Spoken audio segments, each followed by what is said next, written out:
Hola, ¿qué tal? ¿Cómo le va?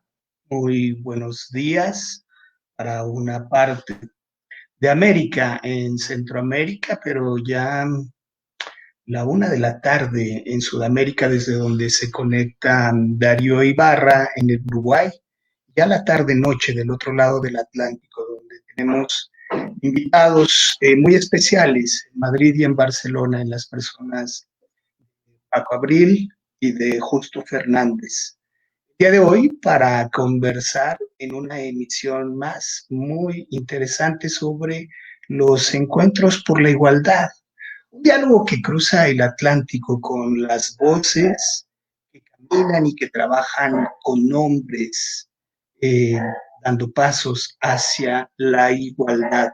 Me acompaña, me parece que hoy no desde Montevideo, pero muy cerquita ya nos contarás, mi querido Darío Ibarra, ¿cómo estás? Alfredito, ¿cómo estás? Bien, bien, bien, muy bien, muy bien, muy feliz. Empezando mis vacaciones hoy. Oye, comentábamos fuera del aire que en Uruguay vive otra realidad, ¿no? Por dicha ha sido Sí. menos golpeada que el resto de Latinoamérica en torno a la pandemia. ¿A qué se debe este buen control de la pandemia en el Uruguay? Bueno, miren, yo creo que hay dos factores que nos están beneficiando muchísimo a los uruguayes, y uno de ellos es que somos 3.400.000 habitantes.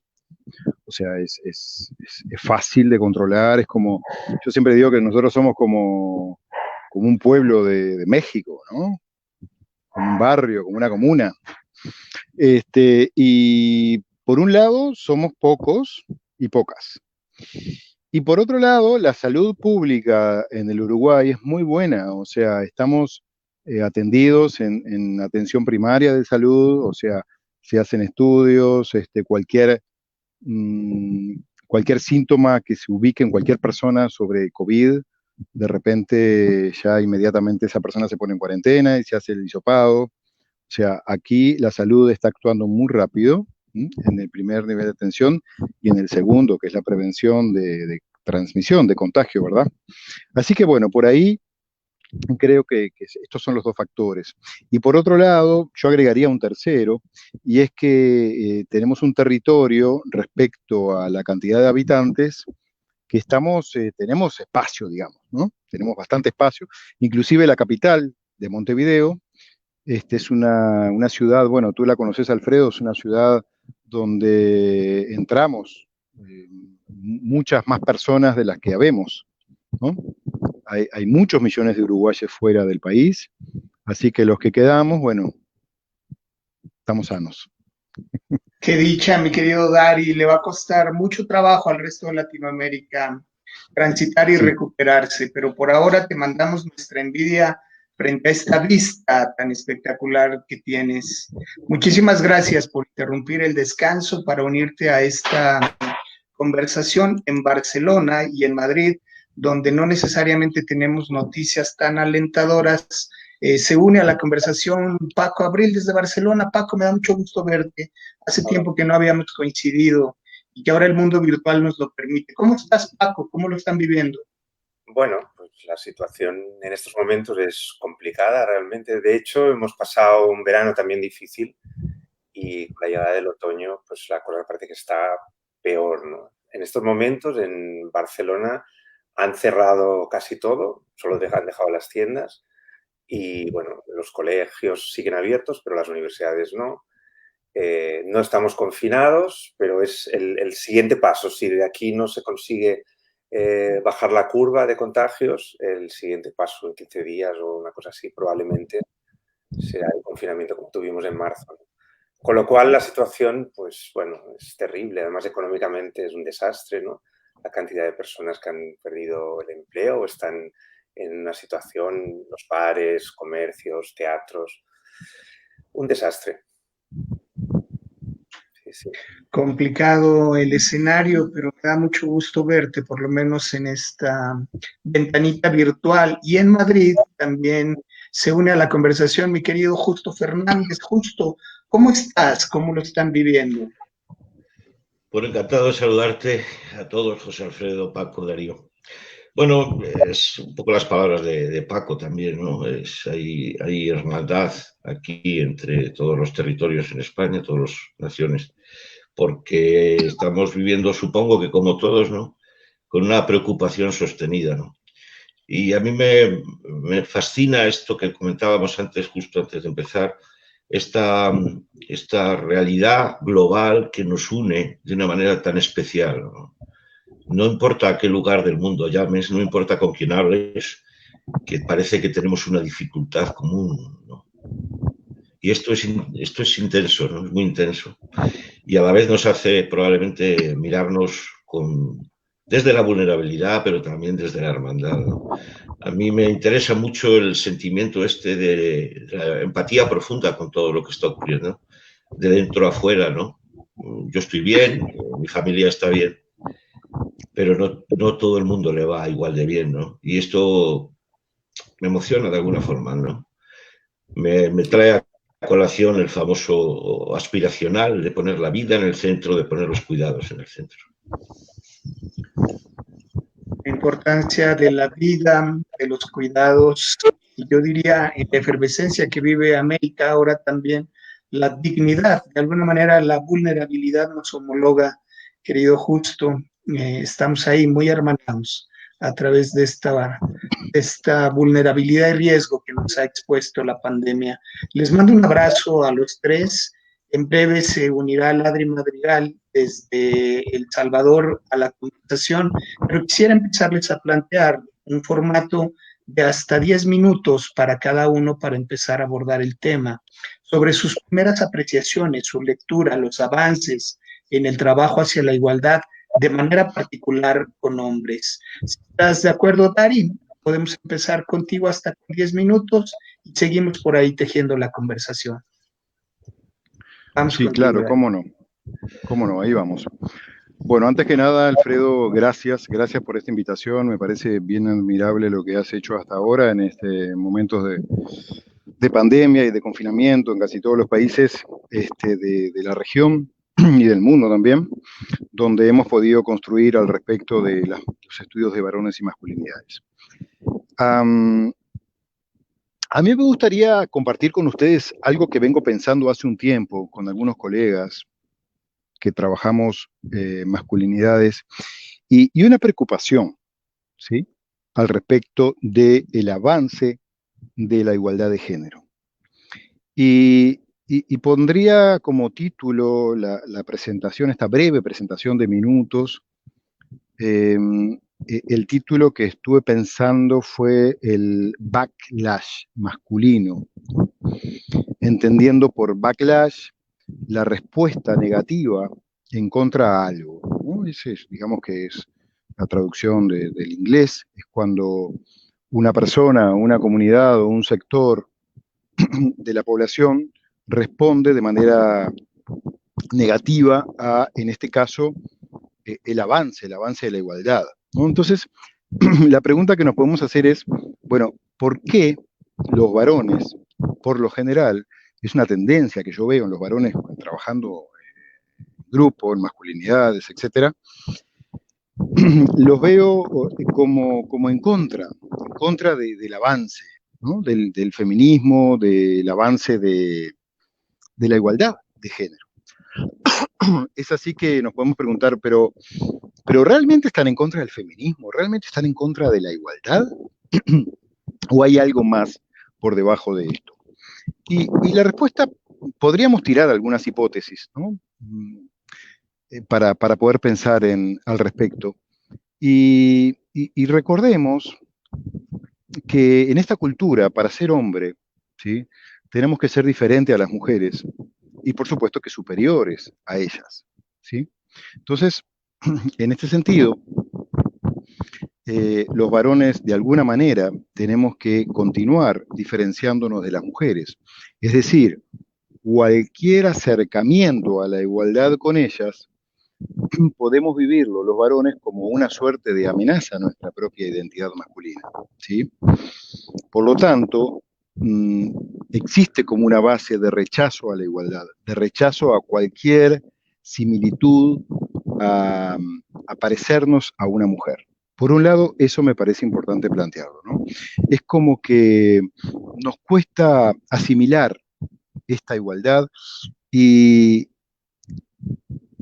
y podría también plantear otro aspecto. El primero es esto de la desmasculinización, es decir, si yo me parezco a una mujer porque tengo iguales derechos y oportunidades que una mujer, entonces de alguna manera me desmasculinizo. Ese sería el primer aspecto. Y el segundo tiene que ver, me parece a mí, con que los varones podemos tener la fantasía de que, bueno, y si nosotros dejamos de dominar y controlar el mundo, ¿qué va a pasar ahora? Quizás lo que suceda es que se dé vuelta la tortilla, es decir, este es un término bien español, ¿no? Se dé vuelta la tortilla quiere decir que en lugar de dominar nosotros y controlar nosotros a otras personas, ahora lo vayan a hacer las mujeres, ¿no? Que obviamente no es así, pero sí me parece que puede llegar a ser una fantasía nuestra masculina. Por lo tanto, si avanzamos hacia la igualdad, yo voy a dejar de estar en un lugar de superioridad y de dominio y voy a pasar a estar en un lugar de inferioridad y de dominado, ¿sí? Entonces, me parece que ese punto podríamos pensarlo para poder ver de qué manera, desde los estudios de varones y masculinidades, establecemos y generamos estrategias como para poder vencer este backlash, esta resistencia al cambio que tienen los varones, ¿no? Entonces, otro aspecto importante que me parece que después lo podemos retomar es esto de que seguimos hablando, quienes trabajamos en masculinidades, y me incluyo, porque yo sigo hablando de eso, y a veces me pregunto, ¿pero por qué dije eso? ¿No? Seguimos hablando de abandonar los privilegios, ¿no? De que los varones tenemos que dejar de los privilegios que nos da, que nos otorga el patriarcado por el hecho de haber nacido hombres, ¿no? En realidad, eso es como muy abstracto, pero a la vez es tan abstracto que no se entiende lo que estamos diciendo, y a veces a los varones les genera como este miedo, como terror, el hecho de que si abandonamos los privilegios, ¿qué vamos a ganar los varones? ¿No? Acá, bueno, esto está vinculado directamente con nuestra tendencia narcisista de que no queremos perder nada. Bueno, de hecho, ningún humano quiere perder nada. Pero a lo que voy es que la propuesta de que en lugar de plantear que vamos a abandonar los privilegios masculinos, podríamos centrarnos en que vamos a pensar en cuáles son los costos que tiene la masculinidad que encarnamos día a día los varones, ¿no? O sea, la masculinidad hegemónica, ¿no? Por lo tanto, la idea es poder pensar el poder, ¿sí? Las relaciones de poder que existen en todo vínculo humano, poder pensar el poder en términos relacionales, ¿sí? Y no en términos binarios de uno por sobre otro, de una persona ejerciendo poder sobre otra, o de un grupo, ¿sí? En este caso los varones, ejerciendo poder sobre otro grupo. ¿Sí?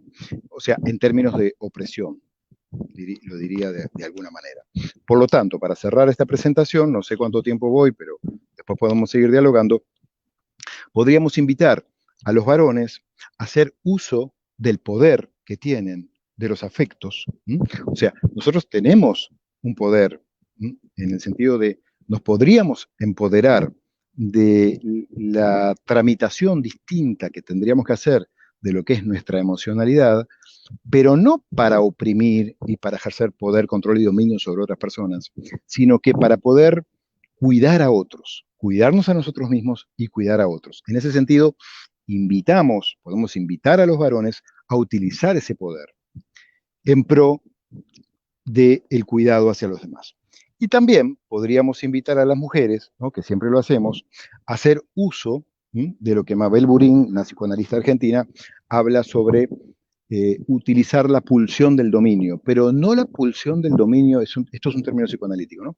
No la pulsión del dominio para ejercer dominio y poder hacia otras personas, sino para el empoderamiento. ¿Sí? Empoderarse, tomar el poder, ¿sí? Y poder usar esta pulsión que implica ejercer poder, ¿sí? Desde las capacidades femeninas, que son muchísimas, ¿sí? Y abandonar un poco la ética del cuidado, pero no en el sentido de dejar de cuidar a los otros, sino centrarse más en el propio empoderamiento y los varones tomar más esto que las mujeres han hecho tradicionalmente, que es el cuidado hacia otras personas. Es decir, como medio que trocar un poco el uso de estos poderes que cada uno de los géneros hacemos, ¿verdad? Sin dejar de hacerlo, pero sí poder aprender del otro sexo, género. Para cerrar, Alfredo, la idea es que esto sí que no sé cómo lo vamos a hacer, pero me parece que lo tenemos que hacer en algún momento, y es el hecho de dejar de pensar las relaciones de género en términos binarios, ¿sí? Yo domino y vos sos la dominada o el dominado, ¿no? Esto acá sí que como que se me genera un vacío que no tengo la respuesta, podemos conversarlo hoy, de a ver de qué manera lo vamos a hacer, ¿no? Porque el sistema social patriarcal lo que nos dice es que hay alguien que siempre tiene que dominar al otro, ¿no? Entonces, bueno, lo dejo ahí como una duda planteada, a ver si podemos dialogarlo hoy entre nosotros, pero básicamente era esta idea la que quería plantear, la del pacto. Querido Dari, muchísimas gracias. Estos primeros planteamientos que tienen que ver con las resistencias hacia el cambio, de alguna manera, y del uso del poder, en este caso para sumar, cómo nos pones en evidencia las tensiones en el trabajo con los masculinos y los estudios de varones. Quiero darle la bienvenida a mi querido Larry José Madrigal desde San Salvador. Mi querido Larry, ¿cómo estás? ¿Cómo te va? ¿Qué tal, José Alfredo? Un gran gusto. Muchas gracias por la invitación a compartir. Por aquí estamos en estos calores, lluvias y pues los continuos desastres que siempre tenemos en Centroamérica, ¿verdad? Aquí estamos. Muy contento, Larry, que tomes la llamada y te unas a esta conversación. Mil gracias por contribuir, como siempre, con tu trabajo, con tus reflexiones y construir caminos hacia la igualdad. Gracias, Larry. Muchísimas gracias, Larry. Si están de acuerdo, vamos con Paco Abril desde Barcelona, para que nos empiece a mostrar sus primeros planteamientos sobre el trabajo con hombres y estos caminos hacia la igualdad. Paco, estamos contigo. Hola, buenas tardes. Bueno, la verdad es que he sido muy sugerente en las ideas que aportaba Darío y que me gustaría contestarle, ¿no? Por ejemplo, se me venía a la cabeza que a veces hay privilegios que tienen los hombres que también son derechos que no tienen las mujeres, ¿no? Por ejemplo, el privilegio de no sentir miedo al ir solo por la calle de noche tendría que ser un derecho que tendrían que tener las mujeres, ¿no? Bueno, lo apunto como un tema ahí que quizá podamos retomar más tarde. A ver, yo parto del punto, mi punto de partida es que la masculinidad, yo no entiendo la masculinidad tanto como una identidad, sino como unas prácticas, ¿no? La masculinidad se hace y, por tanto, se hace en interacción. Y en ese sentido, yo creo que la masculinidad se transforma, se cambia, precisamente porque son prácticas, ¿no?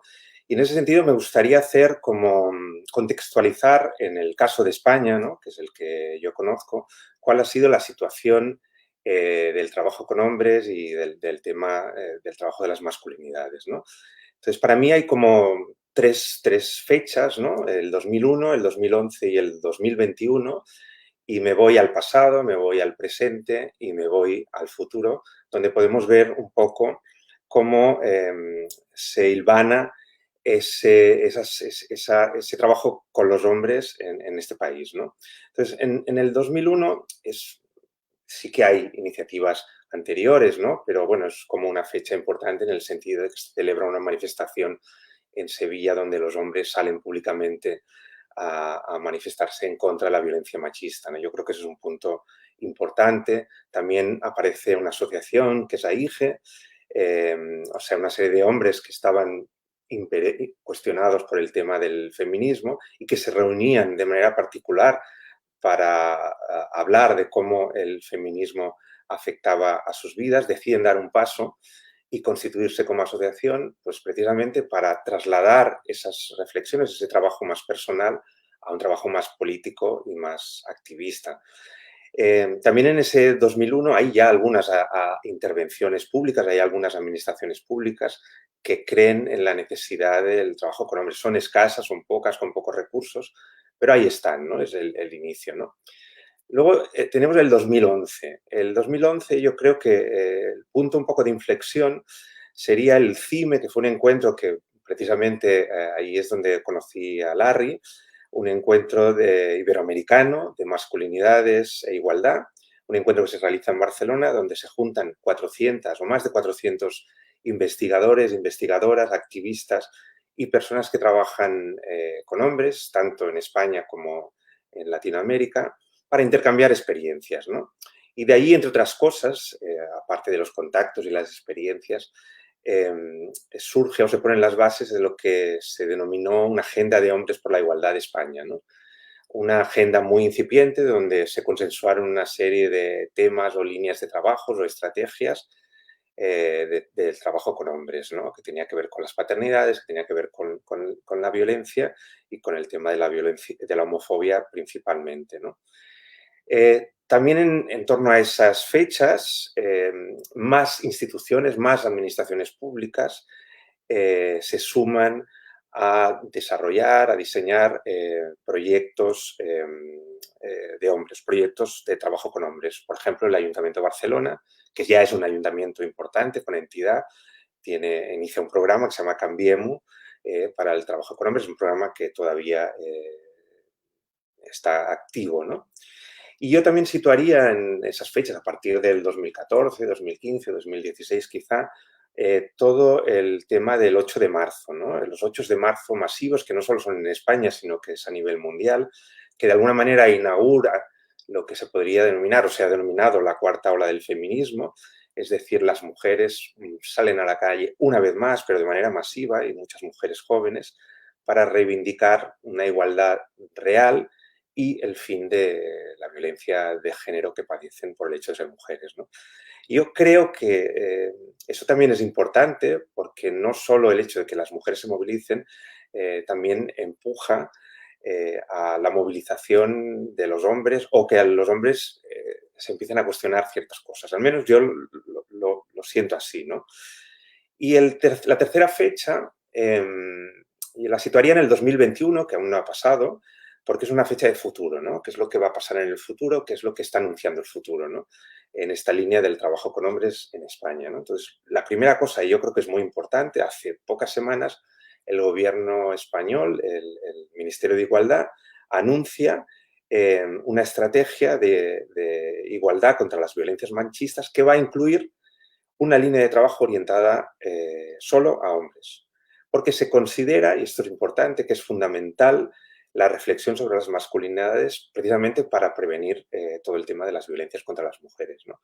Esto es nuevo que una administración, un gobierno decida inaugurar esta estrategia de trabajo. No sé qué nos va a deparar y cómo se va a concretar, pero bueno, como anuncio de futuro yo creo que es un anuncio importante.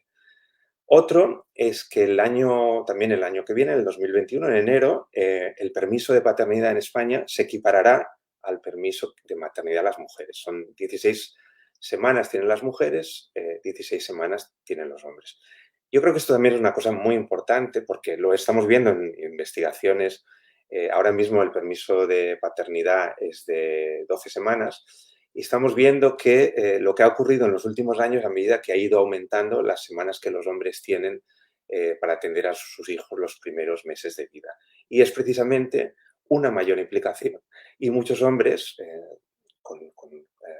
pactan con su pareja situar esas semanas que ellos tienen de permiso de paternidad para cuidar en solitario a sus hijos. Es decir, primero ellas hacen sus 16 semanas y ellos suman las suyas cuando ella se incorpora al trabajo, lo cual hace que estos hombres estén ahora en estos momentos en torno a 2 meses, algunos juntan vacaciones y otros periodos que tienen de permisos para poder estar cuidando a sus hijos en solitario. Y esto, por los estudios que estamos viendo, por lo que nos indican los hombres, que la mayoría están cogiendo este permiso, es que está provocando un cambio en ellos, un cambio hacia un mayor vínculo y un mayor vínculo a los cuidados y poner también el tema de los cuidados, por lo menos al mismo nivel que tiene la carrera profesional, ¿no? Yo creo que también es un mito a tener en cuenta, ¿no? También más administraciones locales, regionales, autonómicas están desarrollando y diseñando programas para hombres. El último que conozco yo es el gobierno de Canarias, pero bueno, cada vez se van sumando más, ¿no? O sea, es como si se estuviera extendiendo una gota de aceite que se va extendiendo lentamente, ¿no? La opinión pública, en los medios de comunicación, el concepto, quizá no un concepto muy apropiado, si queremos lo podemos discutir o criticar, ¿no? El concepto de nuevas masculinidades es un concepto que está arraigando, ¿no? Que la gente ya, cuando habla de nuevas masculinidades, entiende, y cada vez habla más, que se está refiriendo, pues, a otros modelos de masculinidad más implicados con la igualdad, más implicados con la sostenibilidad. Bueno, aunque no sean nuevas las masculinidades, aunque puedan ser también hegemónicas, por lo menos está en los medios de comunicación y en la opinión pública, ¿no? Y los dos últimos, que creo que también son importantes, es que también el 21 habrá otras jornadas de hombres en movimiento, otras jornadas, en este caso europeas, de activistas, investigadores, investigadoras que trabajan con hombres. Pero de alguna manera lo que señala esto es que todo lo que es la producción científica, la producción académica del estudio de masculinidades en España, que hasta el 2011 era casi inexistente, ha ido creciendo de manera exponencial. En estos momentos hay un montón de tesis doctorales, un montón de libros que abordan el tema de las masculinidades, ¿no? Con lo cual enriquece también todo el bagaje de conocimiento científico, de producción científica en torno a ese tema. Y el último es que también en septiembre del 2021, Men Engage Iberia, que es una asociación de activistas, de asociaciones activistas de hombres por la igualdad de España y Portugal, organizará un evento en Sevilla, una especie de CIME, por decirlo de una manera, también de encuentro de activistas e investigadores de Latinoamérica y de España, ¿no? Y de alguna manera también lo que te está diciendo es que también esa red parece que vuelve otra vez a florecer con todas sus... No sé si tengo algún minuto más para... Sí, me queda algún minuto más. Bien, esto sería un poco el panorama, el contexto. De todas maneras, hay una cara B, ¿no? No todo es tan positivo, todo el que yo pues, tengo una visión positiva de este tema, sobre todo si lo veo en perspectiva. También creo que hay que hablar de la cara B, ¿no? Y la cara B o los desafíos que tiene el movimiento de hombres por la igualdad, pues por un lado está, yo creo que es un movimiento que está envejeciendo, no se está renovando con gente joven. Quizá eso nos haría pensar que el formato que había hasta ahora está agotado y lo que yo creo es que quizá hay que ir a formatos híbridos de hombres y mujeres. Bueno, es algo que está ahí, pero sí lo que se constata es que bueno, los hombres que están en el movimiento son hombres de cierta edad y que hay pocos hombres jóvenes. Otro desafío, otra cara B es bueno, todo el tema del auge del populismo y de la extrema derecha, que bueno, está cuestionando los avances que se han conquistado en igualdad, se está poniendo en cuestión. Y hay partidos políticos de extrema derecha, por lo menos aquí en España, que están en el Parlamento y por tanto tienen un altavoz donde mucha gente y muchos jóvenes y muchos hombres encuentran un discurso al que sentirse pues identificados, ¿no? Y bueno, esto va un poco en la línea de Darío, ¿no? La resistencia, ¿no? Los hombres que se resisten a ese cambio y cómo estos partidos pueden apoyar a esos hombres o darles una voz que no tenían hasta ahora, ¿no? Y eso pues hay que tener, hay que vigilar, ¿no? Y por otro, creo que un desafío importante, porque hasta ahora no ha ocurrido, es una mayor articulación o la necesidad de una articulación con el movimiento feminista. Por un lado, el movimiento feminista ha ido por su línea, por su trabajo, el movimiento de hombres por la suya. Yo creo que se debería encontrar espacios de encuentro donde se pueden articular en torno a ciertos temas y también con el movimiento LGTBI, con otros movimientos pacifistas, ecologistas, etcétera, precisamente para combatir pues, estos riesgos que pueden surgir de estos movimientos de extremas derechas, que no solo vemos en España, que también están en Brasil, que también están en Estados Unidos y en otros países, ¿no? Entonces, bueno, no sé, sería un poco el panorama y un poco los desafíos que yo plantearía en estos minutos. me habéis dado. Querido Paco, muchísimas gracias por este contexto, por este recuento histórico que haces de los movimientos de hombres hacia la igualdad, de manera particular en España. Has enumerado retos interesantes, entre ellos poder diferenciar los derechos de los privilegios, que ya retomaremos en la segunda parte de esta conversación. Gracias, mi querido Paco. Si estás de acuerdo, Larry, podemos seguir contigo abordando este diálogo acerca de tu vasta experiencia. De manera particular, has venido haciendo un trabajo importantísimo en el tema de los cuidados desde Centroamérica y a través de la escuela del modelo Equinoccio. Hasta 10 minutos para hacer este primer abordaje sobre tu lectura en los pasos hacia la igualdad en el trabajo con hombres. Mi querido Larry, estamos contigo. Gracias, José Alfredo. Aprovecho también un saludo para mis colegas aquí en este espacio. Mira, y a todas quienes nos escuchan. Aquí en El Salvador, específicamente, yo estoy en San Salvador y estoy articulado al programa de masculinidades del Centro Bartolomé de las Casas, desde donde hace más o menos unos 20 años hemos venido trabajando en las masculinidades, sobre todo trabajando desde los espacios populares con hombres campesinos, indígenas y urbanos de zonas populares, ¿no?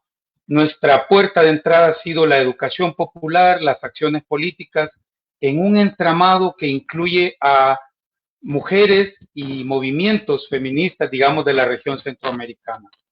En esta primera entrada yo quisiera compartirles que desde El Salvador, probablemente también desde Nicaragua y en parte desde Guatemala, el impulso para el trabajo con los hombres vino sin duda alguna en el contexto de la década de los 80 y los conflictos armados que vivíamos con mucha fuerza en la región, con mucho dolor, con mucha incertidumbre, en una batalla verdaderamente global de las potencias de aquel entonces, en este pequeño escenario, ¿no? Esto implicó el genocidio de un genocidio mayúsculo, ¿verdad?, en cada uno de los países, pero también compromisos políticos sociales de amplios sectores de la sociedad civil y de personas muy concretas. En estos tres países, al menos, el trabajo con hombres inicia muy fuertemente ligado, por un lado, a este contexto de luchas armadas, de luchas que tenían un sentido, un horizonte utópico, por lo menos en aquel momento, pero también a demandas muy fuertemente colocadas por los movimientos feministas. No cayó del cielo ni cayó de un par de hombres alumbrados que decidieron cuestionar las cosas, sino, creo yo, de manera muy organizada, vino de una serie de demandas, planteamientos, cuestionamientos que muchas compañeras de manera muy lúcida y oportuna, tanto en aquel contexto como inmediatamente en la posguerra, comenzaron a plantear. Y probablemente esto tuvo sus primeros efectos más organizados en Nicaragua, con algunos espacios pioneros como Cantera, por ejemplo, pero también con personalidades como Patrick Welch, que empezó con un trabajo articulado a nivel de varias agencias internacionales a compartir, digamos, algunas primeras intuiciones, hallazgos y estrategias en el resto de los países centroamericanos.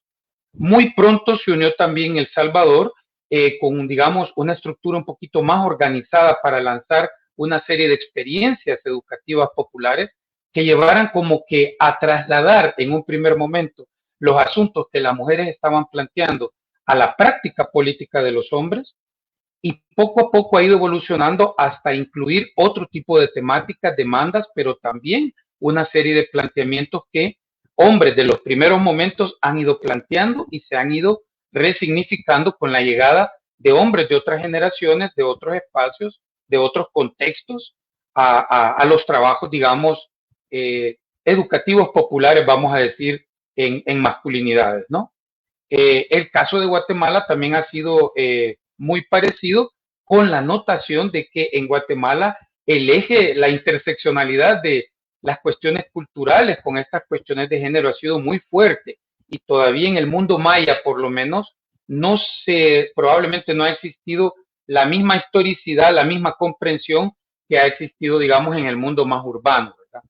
Pero centrándonos en El Salvador, que es de donde yo estoy basado y con quienes me articulo, lo que sí podemos decir es que el caminar que hemos iniciado más o menos a finales de los años 90 hasta la actualidad ha tenido mucho que ver con una serie de acciones políticas que incluyen la sensibilización personal, el compromiso personal, el análisis estructural del sistema en el que estamos, ¿verdad?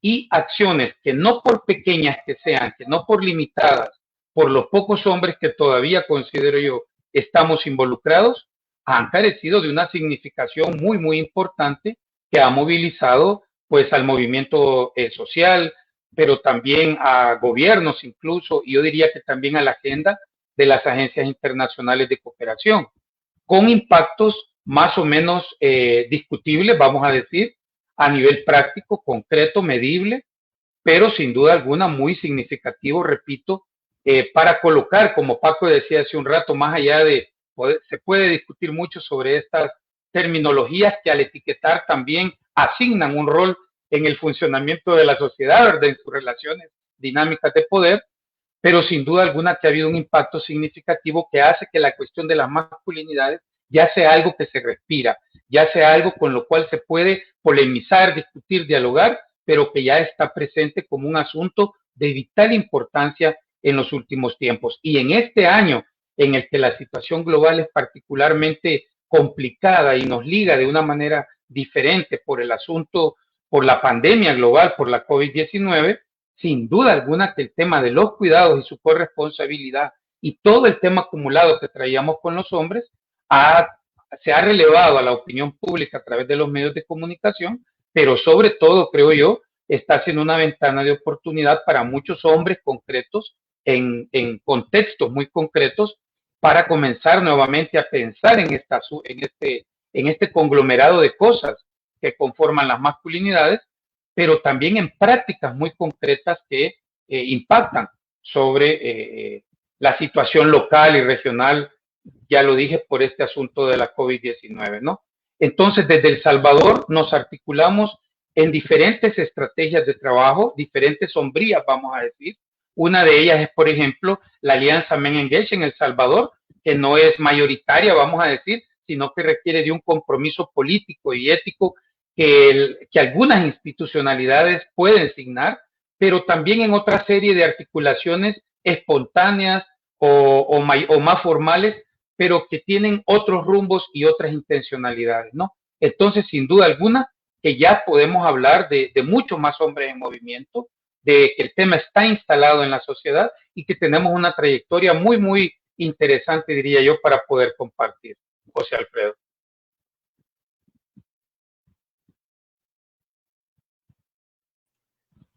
Muchísimas gracias, querido Larry, porque efectivamente la incidencia en el trabajo que has venido realizando y el Centro Bartolomé de las Casas se hace extensivo por la franja central de nuestra América, y estos antecedentes que mencionas en Nicaragua, en Guatemala, sumaría a Honduras, también se vuelven referentes importantes en los pasos que vamos dando. Muchísimas gracias. Quiero invitar a Justo Fernández desde Madrid para que nos empiece a hacer un primer abordaje sobre su apreciación, los avances, las deudas en la construcción del camino hacia la igualdad. Mi querido Justo, estamos contigo. Muchas gracias, José Alfredo. Gracias también a Larry, a Darío y a Paco por sus intervenciones. Yo me vais a permitir, creo que lo vais a permitir sin duda, que mi aportación de estos primeros 10 minutos tenga un tinte, ¿no? Tenga una mirada absolutamente constructiva, eso no nos quepa la menor duda, pero sí que una mirada hacia el interior de esto que llamamos el movimiento de las nuevas masculinidades o el movimiento del trabajo con hombres, en el que de alguna forma estamos todos inmersos, ¿no? Es una mirada constructiva, pero permitidme un ángulo autocrítico radical, ¿no? Creo que está bien también poner todos los puntos de vista. Me interesa sobre todo, más que mirar hacia afuera sobre si otros hombres resuenan con lo que nosotros pretendemos hacer o si estamos divulgando correctamente, estamos realmente haciendo una acción social, ¿no? Entrar en esos territorios de mirar hacia afuera, mirarnos un poco hacia adentro, ¿no? Y este sería el planteamiento de lo que yo quiero compartir en esta primera reflexión. Mirad, yo tengo a veces la impresión de que podríamos empezar a tener alguna dificultad, y de ahí vienen los resultados, de desalineación con la interpelación de las mujeres, desalineación con la propuesta feminista que en realidad debería ser, en mi opinión personal, nuestra guía y nuestro, vamos a decir, nuestra agenda, ¿no? Y menciono lo de la desalineación porque a mí no me cabe la menor duda que todos los hombres que estamos aquí y muchos que nos puedan estar escuchando sí que queremos estar a favor de obra, ¿no? Queremos ser aliados, vamos a decir, queremos ser útiles para un objetivo que es indiscutible, absolutamente justo y además inaplazable, ¿no? Que tiene que ver con dejar de oprimir a la mitad de la sociedad, ¿no? Dejar de poner este objetivo de la igualdad. Pero me da la impresión de que quizás precisamente porque somos herederos, ¿no?, de una mente patriarcal, de una masculinidad que no es fácil deshacerse de ella, entendiendo por masculinidad como el constructo psicológico, subjetivo, educacional, social y cultural en que estamos embebidos. A mí me hace mucha gracia saber que me fascina el hecho de que no importa en qué lugar del mundo nos encontremos, no importa si nos separa un océano, que estamos unidos por nuestra masculinidad. Creo que nos entendemos bien los hombres, sabemos de lo que hablamos, sabemos de lo que somos capaces de hacer, sabemos de las barbaridades en las que nos hemos visto involucrados y de alguna manera hemos sido o protagonistas o cómplices, ¿no? Esto no importa en qué lugar del mundo, insisto, y tampoco no importa en qué momento histórico, ¿no? La sociedad en la que llevamos 12.000 años de alguna manera practicando un modelo de masculinidad es una sociedad donde estamos por encima de la otra mitad que está significativamente, históricamente oprimida y explotada, ¿no? Y en esta comunión, este enlace desde lo masculino, voy a traer la frase de otro colega masculino nuestro, que es un hombre histórico, el mítico Publio Terencio Africano, ¿no?, pensador de hace más de 2000 años, que dijo esa frase que a mí me fascina. Recordemos que este señor, igual que nosotros, era un hombre que vivía, igual que nosotros, en una sociedad donde todo el pensamiento hegemónico, todo lo que él se había alimentado, igual que nosotros, tiene procedencia masculina. Ese pensamiento hegemónico está construido, ha estado construido hasta ahora hegemónicamente por tíos. Y además él vivía en una sociedad, igual que la nuestra, donde la mirada desde esta masculinidad hacia la mujer, hacia la otra mitad de la sociedad, es una mirada de menor valor. Bien, pues el amigo Publio no se le ocurre otra cosa que decir: soy un hombre, nada humano me es ajeno. Observad, compartid conmigo la temeridad de esa expresión. Soy un hombre, nada humano me es ajeno.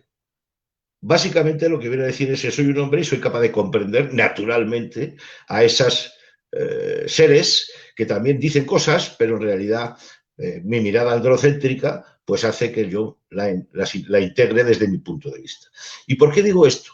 Porque sospecho que nuestra masculinidad, y cuando nos dedicamos a revisarla y a complejizarla y a problematizarla, no es lo suficientemente contundente porque sigue siendo una mirada masculina. Y voy a empezar en esta intervención, voy a poner 4 tips de lo que yo creo que se produce en esa desalineación de la interpelación feminista. Y quizás sería interesante revisar desde ahí si deberíamos mejorar estos aspectos. Fijaros, el primero que me fascina, y ojo que yo también estoy involucrado, no me desmarco, no me hago un notolmen ahora, es el nombre que le hemos dado, que a mí me fascina, os lo prometo, en este movimiento que, por otro lado, es un movimiento joven, porque el feminismo está surfeando la 4ª ola ya, pero nosotros pues podríamos considerar que estamos todavía en la orilla de la playa, ¿no?, con el palito y el cubito haciendo castillos, ¿no? Pero ellas están ya en la 4ª ola y nosotros acabamos de arrancar prácticamente, ¿no?, un movimiento, por lo menos de una manera más o menos visible, ¿no? Pues nosotros le hemos dado el nombre, y el wording es muy importante, de nuevas masculinidades. Nuevas masculinidades. Vamos a ver si hay desalineación con el feminismo o con la interpelación feminista. Yo por lo menos en lo que yo conozco, no conozco a nivel fundacional en el feminismo que se hable de nuevas feminidades. Pero sin embargo nosotros sí hemos querido dar este enfoque relacionado con una especie de revisión de esto que llamamos masculinidad, como si hubiera algo exclusivo de ella que fuera interesante conservar. Y sospecho que hay un primer desencuentro ontológico, o sea, un primer desencuentro es fundacional, al tratar de rescatar o de preservar de manera befémica una masculinidad que se puede alicatar, ¿no? Que se la puede, vamos a decir, redecorar, ¿no? Estoy siendo especialmente asertivo para comprender a qué me refiero, ¿no? Nuevas masculinidades. Es un tanto sospechoso, ¿no? Esta primera aproximación. Creo que aquí se produce un cierto desencuentro. Y además creo que estamos generando cierto hastío con esto. Esto también es una opinión personal, en que llegar con nuevos modos de interpretar la masculinidad, pues, bueno, hay cierta impostura ahí. Bien. Segundo punto que considero también interesante reseñar en cuanto a lo que puede ser la desalineación, ¿no? Aliados sí, pero ¿estamos alineados? Sería la pregunta. Y esto me fascina especialmente. Fijaros, el feminismo, que es una construcción académica, formal, movimiento revolucionario, con una profundidad, como digo, de cuarta ola ya, histórica, donde hay, en fin, no hay nada que aportar, porque tiene todo y además avanza rápido. Hace tiempo ya que concluyó, y quiero hablar ahora de la punta del iceberg de la barbarie, ¿no? Quiero hablar de la violencia y del maltrato y el maltrato y el maltratador, ¿no? Del hombre hacia la mujer. Hace tiempo que concluyó que el maltratador es un hijo sano del patriarcado. El maltratador es un hombre normal, es un hombre normalizado, es un hombre integrado que simplemente interpreta su masculinidad, como la mía, en ese ángulo que le lleva a que es razonable golpear o maltratar a la mujer. El feminismo lo deja meridianamente claro. El maltratador es un hijo sano del patriarcado y su conducta es intolerable, socialmente intolerable. Sin embargo, y esta es esta segunda mirada crítica, en este territorio del trabajo con hombres, nosotros hemos querido introducir un ángulo, vamos a llamarle, que no digo que sea incorrecto, pero quizás no debería ser el prioritario, que tiene que ver con el ángulo terapéutico, el ángulo humanista, el ángulo justificador, ¿no? Bueno, amigo maltratador, quizás algo te haya pasado, algo te ha podido construir, etcétera, ¿no? Pero mi propuesta es revisar si estamos siendo lo suficientemente contundentes con un hecho que no es un acto individual, el acto de maltrato no es un acto individual, es un acto ideológico, porque el machismo, la misoginia y la violencia no deja de ser más que el resultado de una ideología supremacista asimilable a cualquier otra ideología supremacista detestable, de muchas de las conocemos, como pues el fascismo, etcétera, ¿no? Pero nuestra mirada desde la masculinidad es una mirada fraternal, y lo digo como es concepto de fratría, de yo te comprendo. Esto lo he vivido entre hombres maltratadores, en los que la recomendación ha sido, bueno, te tienes que tranquilizar, date un paseo por el campo. A mí me parece bien todas las aproximaciones buenistas hacia la violencia machista. No digo que no haya que trabajar desde un punto de vista absolutamente humano, pero la primera de las invitaciones debería ser: esa conducta es intolerable, no te lo vamos a tolerar, no te vamos a encubrir, no te lo vamos a permitir. Por lo tanto, sobre la violencia machista también puede haber un cierto desencuentro en cuanto al tratamiento que le damos en el trabajo con hombres. El tercer elemento, que yo creo que también es fascinante, bueno, se produce una ruptura fascinante, es, de nuevo, el feminismo hace tiempo que nos ha dicho, de una manera categórica y, no sé, incontestable, lo personal es político. Lo personal es político. El significado para los hombres de lo personal es político es que no debería haber ninguna barrera, ninguna frontera entre nuestras intimidades, nuestras relaciones personales y lo que se debate en el Congreso de los Diputados o cómo se articula la ley de violencia de género. lo íntimo es lo político. La masculinidad es política. Mi masculinidad, mi relación con las mujeres es un acto político y que ha de ser revisado, ¿no? Lo personal es político significa algo interesante. Nosotros estamos en el lado de los victimarios. En España sabéis que hemos tenido un pasado históricamente deplorable que tiene que ver con una dictadura. Y el planteamiento progresista de esa dictadura es el revisar de manera clara lo que llamamos memoria histórica, qué ocurrió en la dictadura.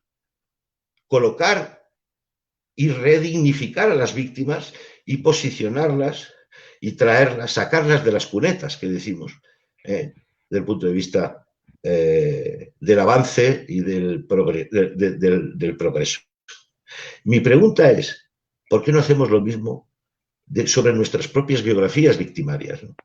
¿Por qué no hacemos una revisión biográfica real, contundente, aplicando el personal es político de nuestras propias vidas con perspectiva de sexo-género? Ellas lo han hecho. Ellas han hecho un movimiento que estoy convencido de que ha venido para quedarse, que es el Me Too. Ellas han reconocido en sus vidas que los hombres las hemos maltratado, las hemos abusado. Todas, la mayoría de ellas. Pero al otro lado nosotros no hemos dicho nada, queridos amigos. Hemos permanecido en un silencio cómplice. Y yo creo que nuestra labor, y algunos de los que estamos aquí ya peinamos canas, no muchas, pero en el fondo ya tenemos una edad, es hacer nuestra biografía, ponerla al servicio de la masculinidad. No sé si le está acoplando. ¿Me oís bien, José Alfredo? Te escucho con un poco de eco. Se nos está iniciando la transmisión. Me parece que es el micrófono de Dari. Darío, perdimos tu cámara, pero tu micrófono está abierto y nos está haciendo ahí un bucle de sonido. Me parece que ahora nos escuchamos un poquito mejor. Enseguida lo solucionamos. Justo ibas a concluir, que seguimos. Sí, voy a concluir con el cuarto punto. No sé si me da tiempo, José Alfredo, supongo que sí. Dale. El cuarto punto de este desencuentro, de esta revisión, si me veis, creo que me veis de manera asertiva, permitidme que sea este el tono, yo creo que está bien también, ¿no? Incorporar estas miradas, ¿no? Y el cuarto punto, para finalizar, tiene que ver con algo también estructural, también desde la base, que me gustaría revisar. Mirad, desde mi punto de vista, humilde punto de vista, y con la experiencia y la academia que yo pueda tener, para mí me parece claro que la interpelación feminista es una interpelación muy directa. La interpelación de las mujeres es el objetivo real del feminismo, del trabajo que debemos hacer, es que los hombres dejemos de oprimir a las mujeres. Que la mitad de la sociedad deje de oprimir a la otra mitad. Oprimir, no discriminar. Oprimir quiere decir instrumentalizar, explotar, abusar, violentar. Y nosotros deberíamos tener, creo sinceramente, revisar nuestro objetivo, porque ese debe ser el nuestro también. Nuestro objetivo debe ser prioritariamente dejar de oprimir a las mujeres. Si además el resultado nos sale igualitario, que seguramente sí, pues bienvenido sea. Pero la prioridad es que dejemos de oprimirlas. Y dejemos de participar en las estructuras de opresión. En las estructuras de opresión que llamamos patriarcado, que llamamos organizaciones no paritarias, que llamamos techo de cristal, brecha salarial, violencias, etc. Pero dejar de participar en ellas. Porque el objetivo es dejar de oprimir a las mujeres. Si además el resultado es igualitario, como es este foro en el que estamos, mejor que mejor. ¿Y por qué digo esto?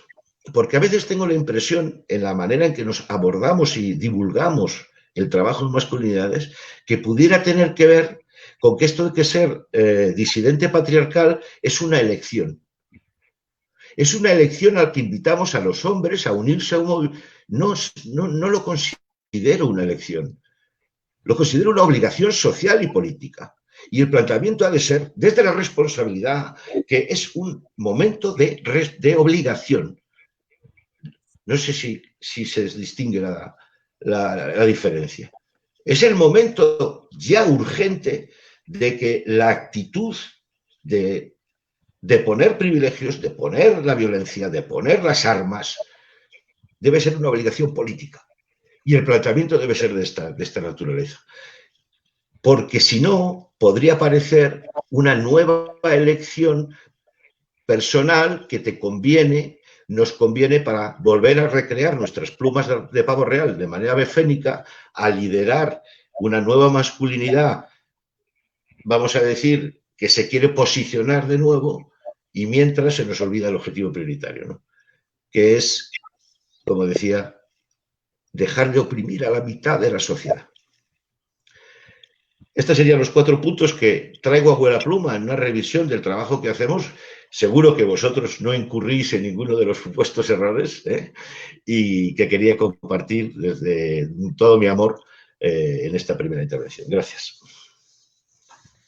Muchísimas gracias, querido Justo, por tu mirada fina y crítica, diría yo, autocrítica en este trabajo. Disidentes del patriarcado o hijos sanos del patriarcado. Compañeros, ¿cuáles han sido los avances? ¿Cuál es la deuda en el camino hacia la igualdad? Es decir, ¿cuáles son las lecciones aprendidas? Dejo la pregunta sobre la mesa para cualquiera que la quiera tomar, para tener un diálogo un poquito más informal en esta segunda parte de la transmisión. ¿En qué hemos avanzado? ¿Hemos avanzado? ¿Cuál es la deuda en el camino hacia la igualdad? ¿Quién la quiere tomar para seguir bordando el diálogo? Si me permiten. Adelante, Paco. A ver, yo retomo un poco lo que comentaba Justo, ¿no? En uno de los 4 puntos que señalaba, ¿no? Que es esta idea de la necesidad de una revisión, ¿no? De una revisión biográfica, de una revisión crítica, ¿no? Y yo ahí coincido y me parece muy importante, y yo creo que eso es también una de las aportaciones, por lo menos por mi experiencia, ¿no? Mi experiencia en grupos de hombres desde hace ya unos cuantos años, ¿no? La riqueza que tiene precisamente esta revisión, es decir, que otros hombres y también mujeres hagan de espejo y te ayuden a cuestionar pues, todos esos mandatos, todos esos privilegios, todos esos roles, ¿no? Y que los pongas en cuestión desde los abusos, como comentaba Justo, ¿no? Desde los abusos que hemos cometido, más graves o menos graves, pero no dejan de ser abusos, ¿no? Atropellos o opresiones, ¿no? Yo creo que eso es la base, ¿no? Y de hecho es el planteamiento que tenemos, al menos en la asociación que yo estoy, en AIGE, ¿no? Una de los 3 patas de la asociación es el trabajo personal, ¿no? Porque se entiende que no se puede hacer un trabajo político, un trabajo activista en temas de igualdad si antes o si no participas también de un trabajo personal, ¿no? Entonces yo creo que eso es básico, ¿no?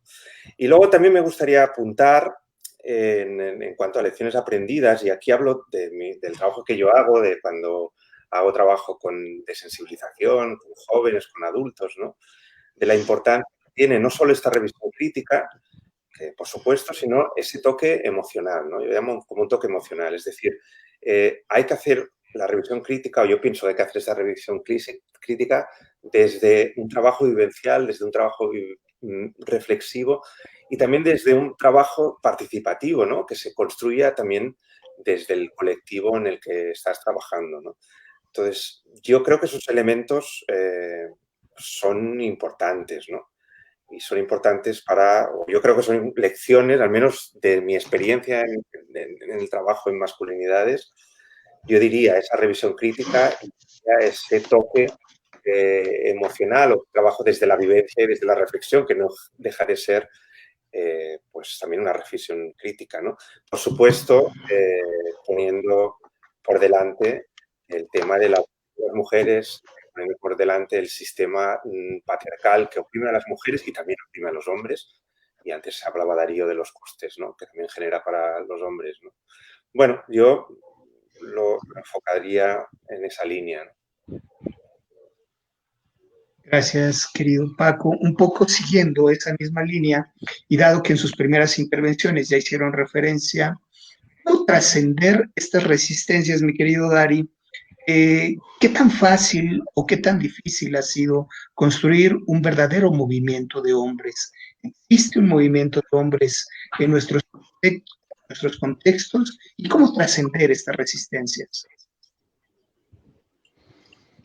Bueno, voy a retomar algo que plantea justo, que me parece bien interesante, y es esta cuestión de comparar el movimiento de hombres, de varones, con el movimiento de mujeres. Vos justo decís que las mujeres van por la cuarta ola, y nosotros me parece que estamos empezando a pensar cómo vamos a armar la primera, ¿sí? Porque ni siquiera creo que hayamos empezado con la primera. Disculpen que hoy estoy así como, no sé si realista o negativo, pero me parece que estamos empezando a pensar cómo lo vamos a hacer, ¿sí? O sea, la primera ola empezó con las mujeres a la calle, ¿no? A defender sus derechos. Y los hombres todavía no hemos salido a la calle. No hemos salido a plantear que queremos igualdad para todos y para todas, igualdad de derechos y oportunidades. Nosotros, los que estamos aquí y otros compas, varones, somos una masa crítica, somos minoría, y así todo tenemos que seguir pensándonos y deconstruyéndonos a la interna. Pero la idea es empezar a pensar, que creo yo que todavía no lo estamos haciendo, ¿sí? ¿De qué manera vamos a involucrar a más y más varones en esta lucha? Porque haciendo talleres, capacitaciones, conferencias, reuniones, me parece que sí puede ser ese un camino, que creo que lo estamos haciendo porque de alguna manera estamos convencidos que también es por ahí, pero me parece que falta algo fundamental en esta lucha, y es el hecho de que los estudios de las masculinidades tienen que estar considerados dentro, como un campo de estudios y de trabajo, de investigación, dentro de los estudios de género y dentro también del movimiento feminista. Acá entramos nuevamente a esta gran pregunta de si somos feministas o no somos feministas los varones. Bueno, eso ahora no lo vamos a tocar, pero yo creo que las masculinidades tienen que formar parte de las políticas públicas. En el Uruguay todavía no formamos parte, ¿no? Seguimos luchando para estar dentro, arriba de la mesa, ¿no? En el tapete. Si bien hay muchas políticas de género, pero todavía en Uruguay al menos se sigue asociando el género a la mujer, ¿no? Por lo tanto, hay una parte de la población que se deja sin tocar, como que nosotros no tuviéramos nada que preguntarnos y nada que cambiar para poder avanzar, ¿no? Seguimos siendo como los inmutables, las que tienen que cuidarse y que cambiar son las mujeres, y nosotros, nada, estamos ahí, todavía esperando, al menos quienes trabajamos en esto, formar parte de. Por supuesto que estamos trabajando y luchando para que esto sea así, pero no lo somos aún. Y bueno, gracias a estos encuentros, gracias a los simposios globales, a los coloquios de masculinidades, es que estamos desde Men Engage también poniendo la temática sobre arriba de la mesa. Así que bueno, por ahí. Gracias, Dari. Gracias, Paco. Qué interesantes elementos que ponen sobre la mesa. Y por ahí me iría, mi querido Larry, un poco para cuestionar acerca de cómo movilizar, involucrar a los hombres, a los masculinos, en un verdadero movimiento sin tomar el protagonismo social, que se vuelve una eterna tentación. Es decir, cómo dialogar incluso con los feminismos y cómo sentar las bases de un trabajo desde la interseccionalidad. Ya hacías tu referencia de la importancia de lo que representa construirse varón en cada contexto. Hay que considerar muchísimas atenuantes en este trabajo de intervención. ¿Por dónde lo miras, querido Larry? Mira, pues muy interesante, ¿verdad? Yo creo que para eso que estás planteando, José Alfredo, me gustaría referirme así de manera puntual, al menos con lo que justo estaba diciendo hace un ratito. Yo no sé, pero al menos desde mi mirada acá centroamericana, muy limitada, yo y creo que mis colegas también, no estamos hablando en ningún momento de movimiento de hombres. Yo creo que eso es, al menos en estas latitudes, un asunto hasta irrespetuoso, digamos, con los movimientos sociales que tienen pues otro tipo de configuraciones, de dimensiones. Yo lejos estoy de ver un movimiento de hombres en ninguna ola, ¿no? En ningún momento. Yo creo que podríamos hablar de hombres en movimiento, como ya Paco lo dijo hace un ratito y como lo hemos planteado aquí en Centroamérica hace mucho rato. Es importante verlo porque yo creo que no se puede equiparar en ningún momento un movimiento feminista con un movimiento de hombres. No son cuestiones simultáneas ni paralelas. Son asuntos que surgen en relaciones muy dinámicas, pero no son paralelismos, ¿verdad?, que debamos atender, y mucho menos movimientos. Luego, en la segunda precisión con esto de nueva masculinidad o nuevas masculinidades, yo me desmarco de eso de muchísimos años, ya desde hace más de 20 años, porque para mí conlleva no solo un nombre. No estoy hablando del marketing de los medios, ¿verdad? Eso no depende de nosotros. Estoy hablando conceptual y políticamente de nuestras prácticas, conlleva una serie de rearticulaciones y posicionamientos del sistema que trabaja muy inteligentemente, muy efectivamente y traga de todo, incluyendo sus prácticas alternativas de los hombres, ¿no? O igualitarias, vamos a decir. Se las traga también. Y la tercera puntualización, que yo creo que cuando hablamos de este asunto de las masculinidades, por lo menos nosotros, nuestro interés no es los estudios de las masculinidades, ni las políticas públicas de las masculinidades, en primera instancia. Coincido con Justo en este elemento ético que nos moviliza por una causa, digamos, muy fundamental en la que también nosotros nos involucramos, ganamos, nos beneficiamos, pero el interés primordial no es que las políticas nos tomen en cuenta solo porque algunas pequeñas élites de amigos, y además, como decía Justo, peinando canas algunos, un signo muy patriarcal además, estemos convenciendo a los estados. No es así, creo yo. En la medida en que las mujeres han salido a la calle porque era un espacio vedado, yo no estoy viendo que nosotros los hombres entremos al espacio de los cuidados domésticos con la misma fuerza y politización que lo hicieron las mujeres. Entonces, más que los hombres salgamos a la calle, yo creo que debemos generar esa masa crítica, llegando a los espacios en los que los hombres no hemos estado, no reivindicando un lugar en los diálogos feministas, sino un lugar político fuerte, claro, vamos a decir definido, que nos erija en interlocutores de estos cambios que queremos, no solo para las cuestiones de género, sino para las cuestiones sociales que nos preocupan, interseccionales, las cuestiones climáticas, las cuestiones económicas, las cuestiones de la inclusión, ¿verdad? Sin discriminación. Entonces, ¿cómo están llegando los hombres? Bueno, desde nuestra experiencia es que nosotros no estamos enamorando hombres a una causa. Por supuesto que lo hacemos. Creo yo que con alguna medida con buenas metodologías. Pero el asunto central es cómo podemos visibilizar esta problemática que nos afecta transversal e históricamente y está afectando también de maneras muy nuevas, eso sí, a las generaciones que están después de nosotros y que están reinterpretando y a veces fortaleciendo aquello con lo que creíamos haber superado o creíamos haber ya entendido bien. El sistema se reconfigura más rápido de nuestra capacidad de respuesta, ¿no? Entonces, ¿cómo podemos atraer a estos otros hombres?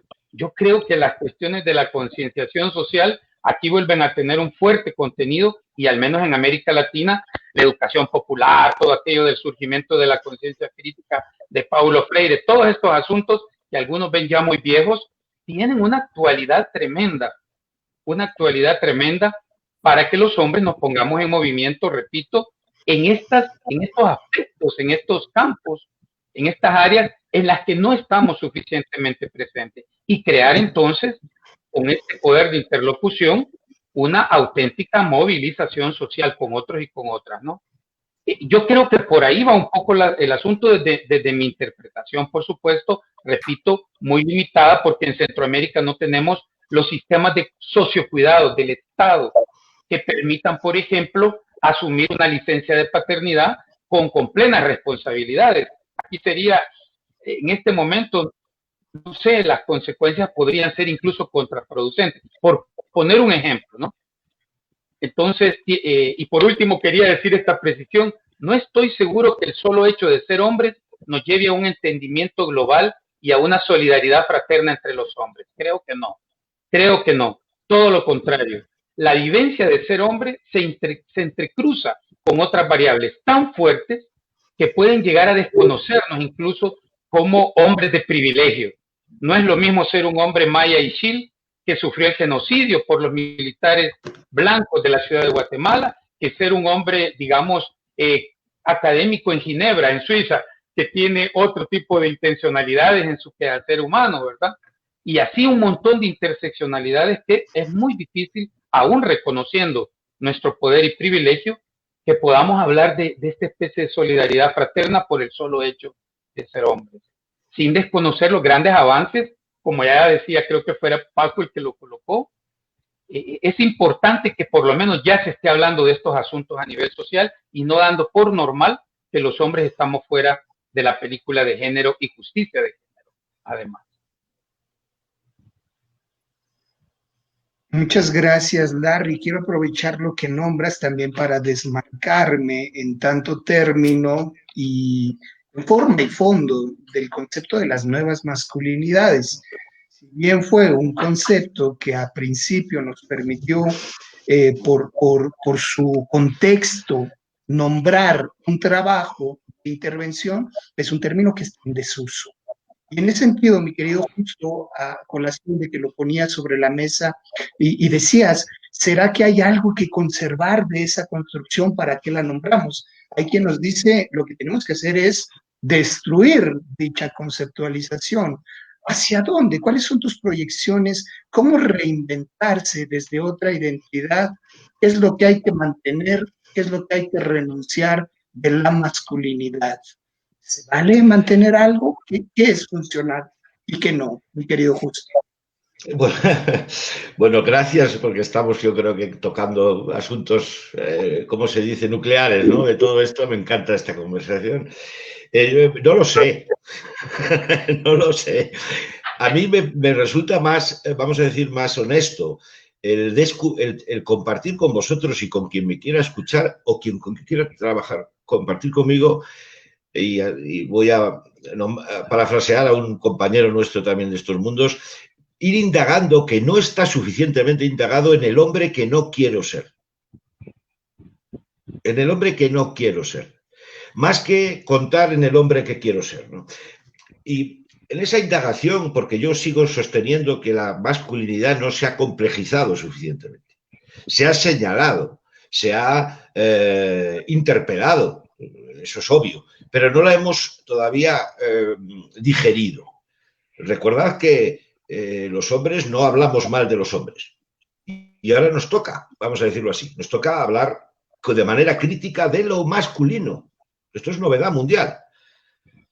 Podemos hablar de manera crítica del humano, del lobo que llevamos dentro, pero del humano, pero hacerlo de referente a lo masculino, esto es una práctica que no es habitual porque nos sentimos dañados, nos incomoda, ¿no? Como dice Joaquín Azpiazu, esa la incomodidad productiva de que me hables mal de mi masculinidad, ¿no? Me llames tóxica y me llames machista y tal, esto es como si nos fuera la vida en ello, ¿no? Entonces, a mí me parece que la invitación es, y creo que es un método formal, divulgativo y también de transformación, es revisar, indagar conjuntamente, porque sí que estamos unidos en eso, en qué es lo que no queremos repetir. ¿Y por qué? Y el por qué nos lo dicen ellas, no hace falta que lo inventemos nosotros, ¿sabes? Porque si ellas dicen que eso es maltrato, no hay que cuestionarlo.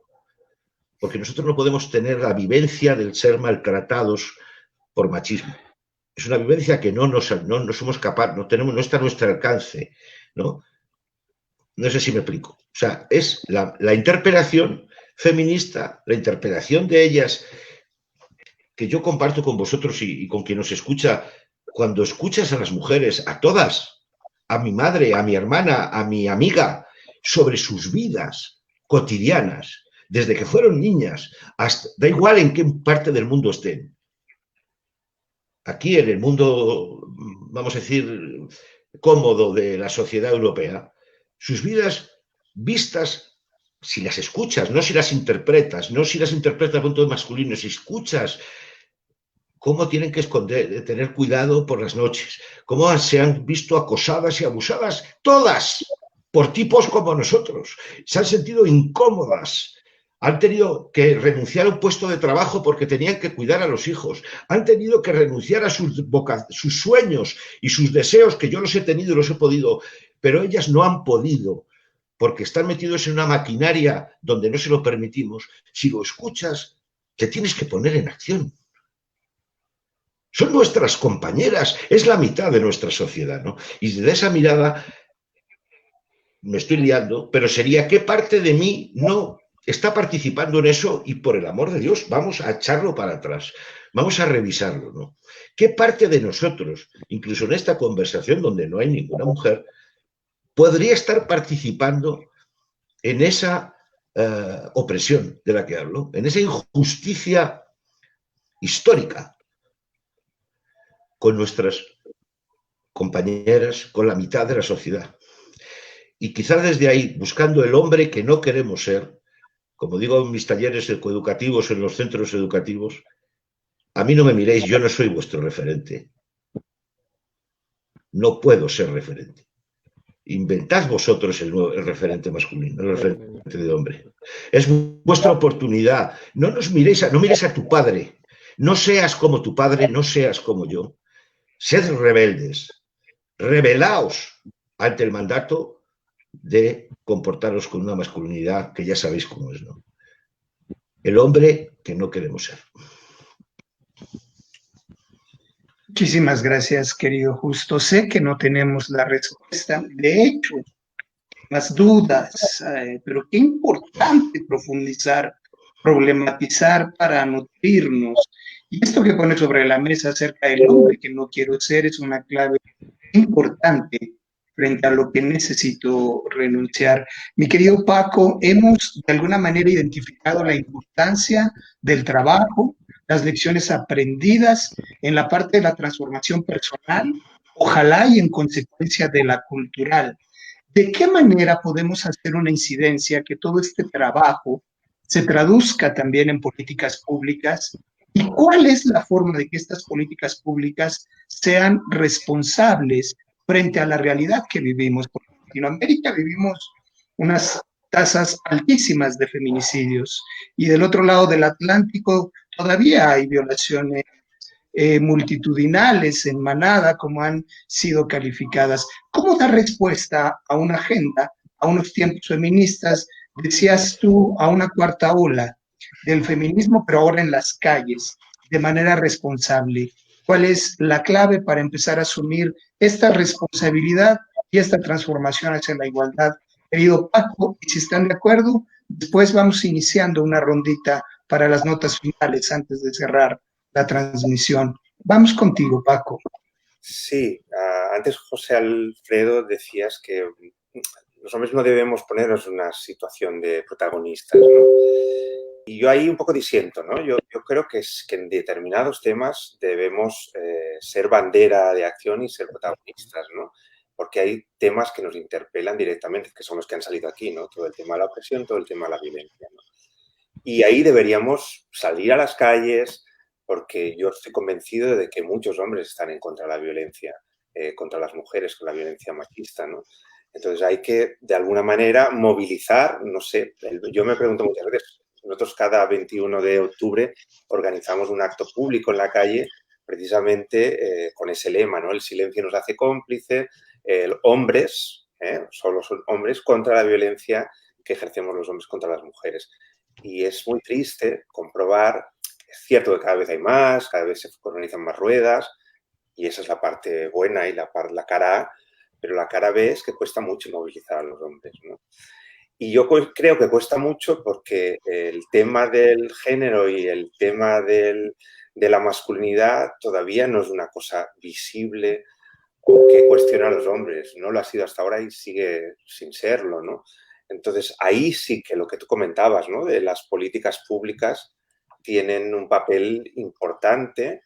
Y yo creo que, al menos aquí en España, en los últimos años, lo que se está observando es cada vez más interés, cada vez más recursos, que también son importantes, y cada vez más programas dirigidos a hombres, ¿no? Y ese es un poco el proceso, porque hasta ahora lo que se había hecho era desde abajo, eran hombres sensibilizados porque habían hecho un trabajo, porque estaban vinculados al feminismo o lo que fuera, y de manera voluntaria pues se organizaban y realizaban ciertas acciones o ciertas intervenciones.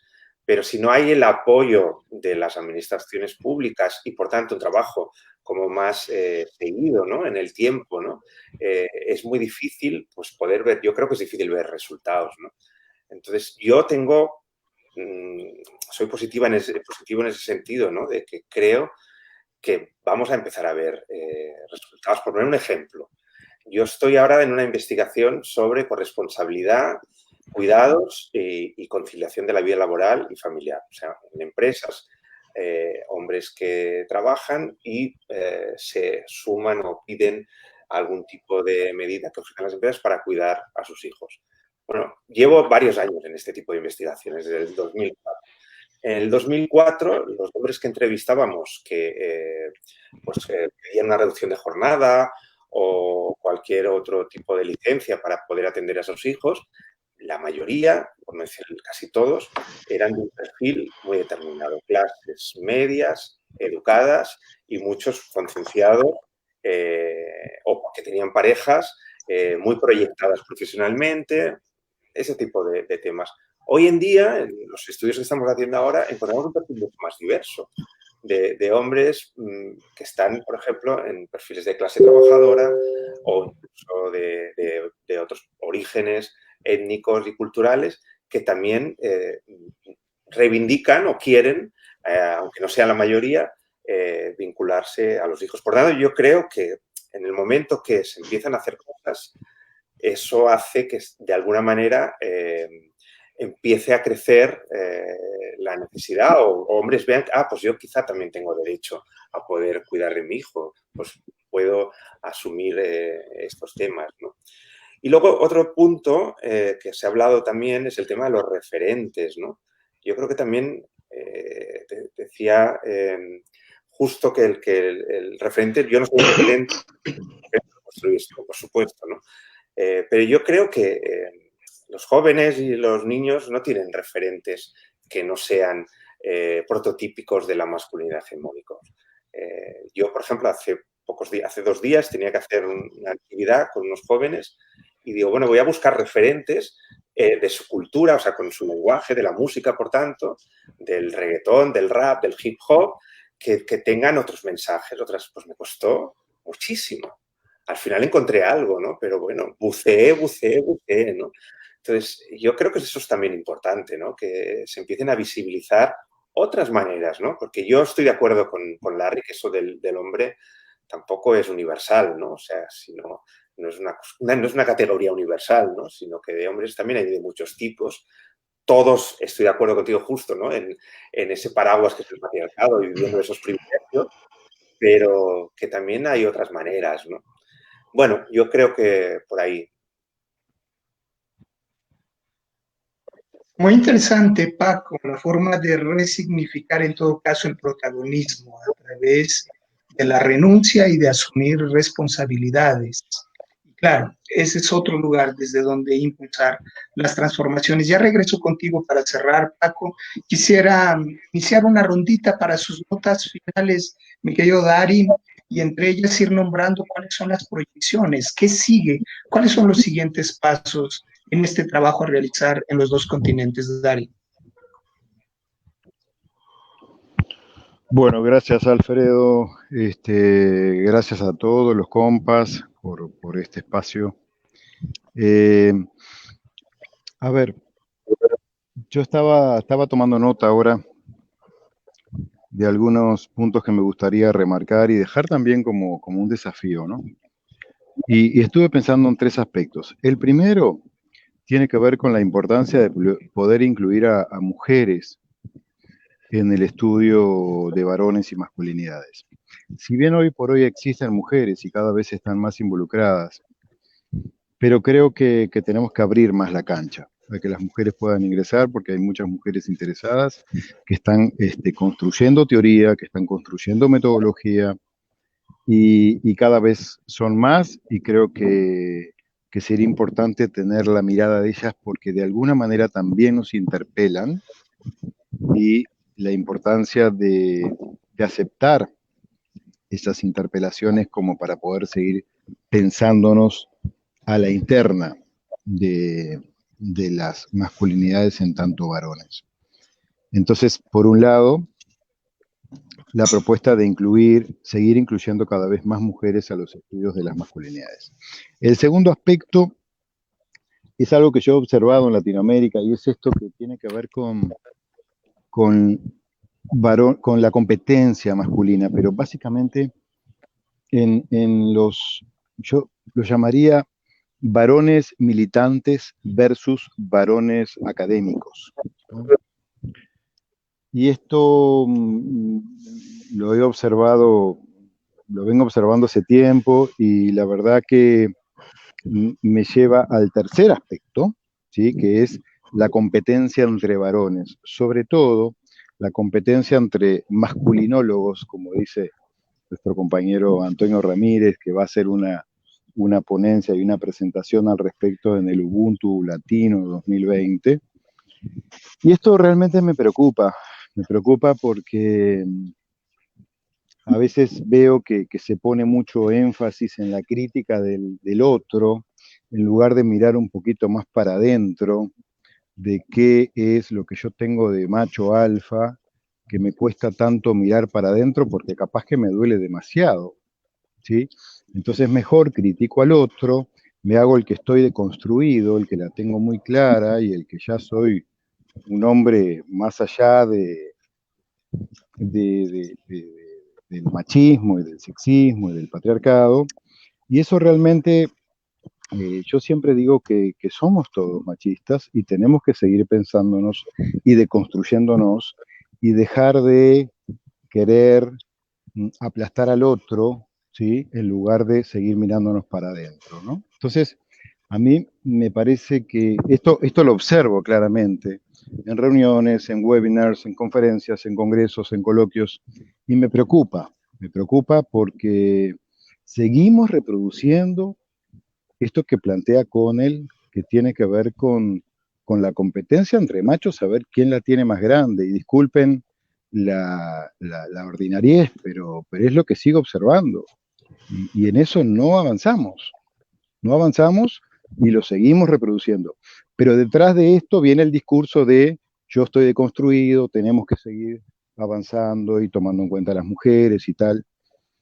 Y bueno, me quedo por ahí preocupado porque lo veo constantemente, lo siento y me duele realmente estos dobles discursos de los masculinólogos que nos rodean, y que yo me sigo pensando, me sigo sintiendo y pensando como varón que tiene que seguir deconstruyéndose, me sigo sintiendo machista porque tengo una lógica patriarcal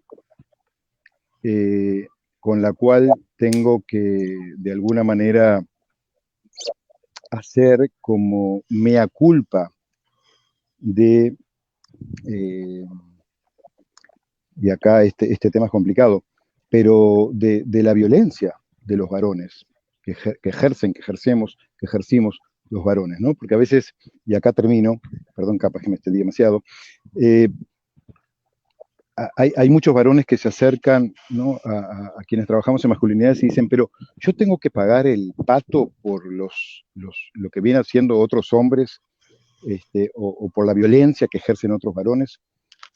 Y mi respuesta siempre es sí y no. O sea, somos hombres, pertenecemos a este sexo género, a este sistema, y por lo tanto tenemos que no solamente hacernos cargo de que pertenecemos a este sistema sexogénero masculino, patriarcal, autoritario, sino que tenemos que seguir pensándonos a la interna de las masculinidades, que creo que estamos lejos todavía de seguir pensándonos y mirándonos hacia nosotros mismos. Por ahí, la dejo por ahí. Gracias, compás. Muchas gracias a ti, mi querido Dari. La eterna competencia entre los machos, pero ahora de los deconstruidos. Para que no sea eterna la competencia.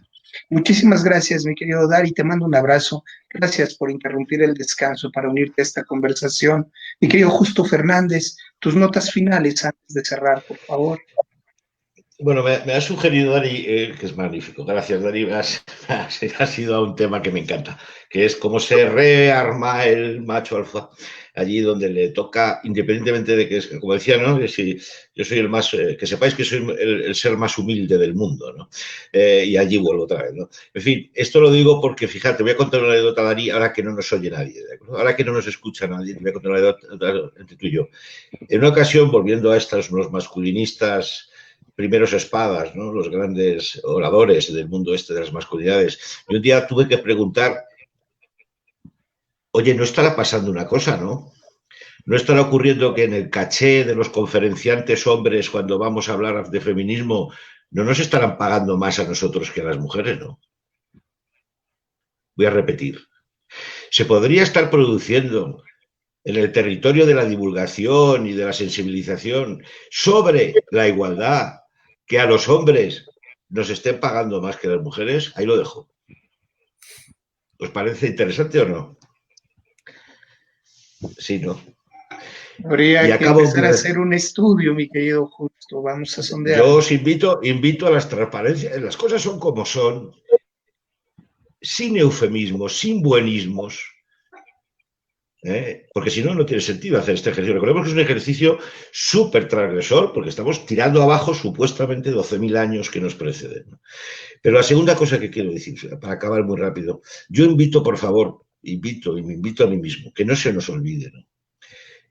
Va a haber, y cada vez hay más, y esta es la buena noticia, más oportunidades y más respaldo institucional sobre todo este trabajo.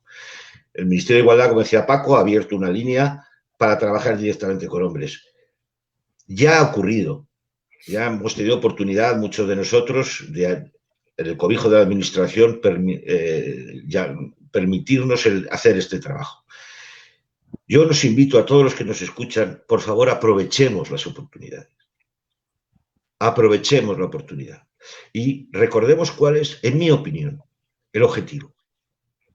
El objetivo no es, en mi opinión, no es entrar en territorios creativos de diversificaciones y de extrañas, vamos a decir, creatividades. El objetivo sigue siendo acabar con algo que lleva mucho tiempo con nosotros, que tiene que ver con la opresión, con la mitad de la sociedad. Y que sea el objetivo prioritario. Porque incluso en esta conversación, y lo digo con mucho cariño, hemos tenido la tentación de recordar que los hombres nos oprimimos entre nosotros también, que los hombres somos, no es lo mismo un hombre. Acordaros, creo que es bueno recordar, lo voy a decir con todo el amor, que hay alguien que está peor que el obrero. Y es la mujer del obrero.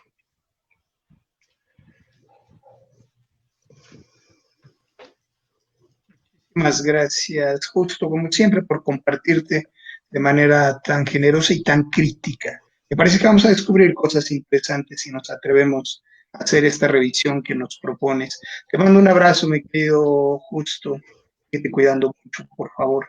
Gracias por aceptar esta invitación. Mi querido Larry, en El Salvador, tus notas finales, por favor. Sí, mira, me encantó escuchar esto que Paco también retomó. Yo también creo que los hombres debemos protagonizar asuntos clave de los que estamos directamente, perdón, involucrados.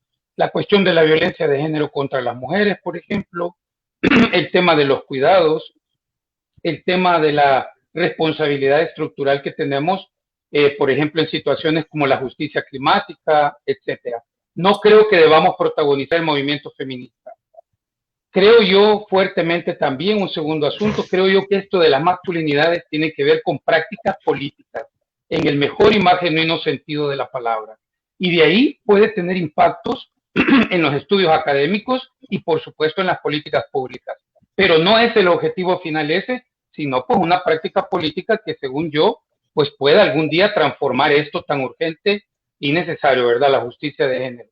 Y tercero, yo sí creo que ya no podemos seguir hablando de miradas globales, de conclusiones globales sobre los hombres, por más que haya otro tipo de asimetría, ¿verdad? Yo creo que cada vez tenemos que atender a las interseccionalidades, a los contextos en los que hombres y mujeres se están moviendo y las relaciones dinámicas de poder en los que nos involucramos día con día, pensando, repito, transversalmente, históricamente también. Entonces, y por último, también me gustaría destacar, también yo comparto lo de Paco, a mí me ha resultado difícil en los procesos que hacemos. Yo creo que debemos seguir trabajando desde abajo y desde adentro. Por supuesto, también extendiendo a otro tipo de cosas necesarias. Pero los referentes son importantes, absolutamente. No quiero decir referentes como dioses, referentes como determinismo, sino referentes. Y yo creo que también algunas mujeres en esto pueden ayudar mucho, incluso para la propia masculinidad. No solo pensar en referentes hombres, como binariamente los plantea la sociedad, sino incluso también referentes humanos que pueden ser de mucha utilidad para los caminos que estamos emprendiendo, ¿no? Por supuesto, es una palabra pequeña desde Centroamérica, muy situada, pero comparto plenamente estos puntos de los que hemos hablado. Y en otros, por supuesto, habrá que aprender a trabajar con nuestras diferencias políticas, sin por ello competir o interpretarlo como competencia, y también sin hacer lenguajes violentos de nuestras diferencias. Yo creo que es importantísimo que los hombres seamos conscientes de nuestro machismo presente, ¿verdad? Y aprender a bregar de otro modo con nuestras diferencias, ¿verdad? Eso es importantísimo. Y muchas gracias también por el espacio, compas. Ha sido rico poder dialogar sobre estos asuntos. Un abrazo. Un regalo en medio de estos tiempos tan grises, tan aciagos, mi querido Larry. Te mando como siempre mi afecto, mi admiración y mi gratitud por siempre responder a estas iniciativas. Cuídate mucho, Larry, mi querido Paco. Cerramos contigo tus notas finales sobre este conversatorio. Bueno, yo me añadiría muchas de las cosas que se han dicho. Ha sido, la verdad, un debate muy, muy rico, sinceramente.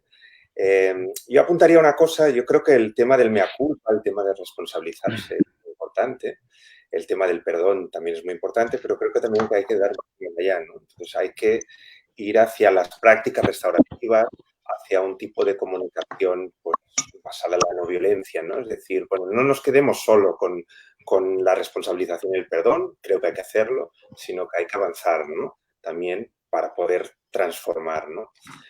Y luego, bueno, tiendo a ser optimista.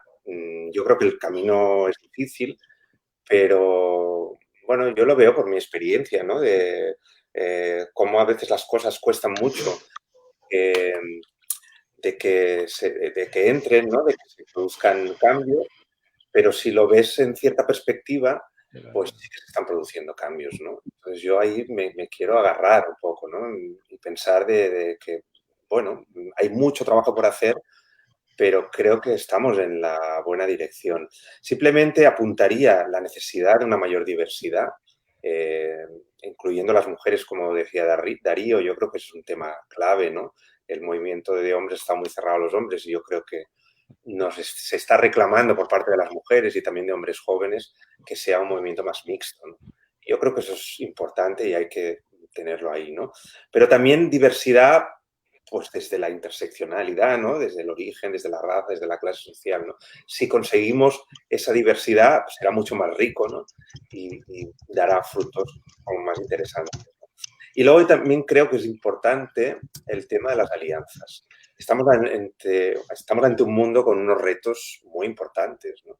Yo creo que la pandemia ha sido o está siendo una alerta de lo que tenemos por delante, ¿no? Desde el punto de vista ecológico, de la desigualdad, etcétera, ¿no? Entonces hay que crear alianzas con el movimiento feminista, por supuesto, con el movimiento LGTBI, con el movimiento ecologista, con el movimiento pacifista, ¿no? Para combatir o para construir un mundo pues, que no sea ese mundo que parece que se está construyendo desde las élites, ¿no? Desde esa masculinidad privilegiada, desde ese patriarcado, ¿no? Intentar revertir, ¿no?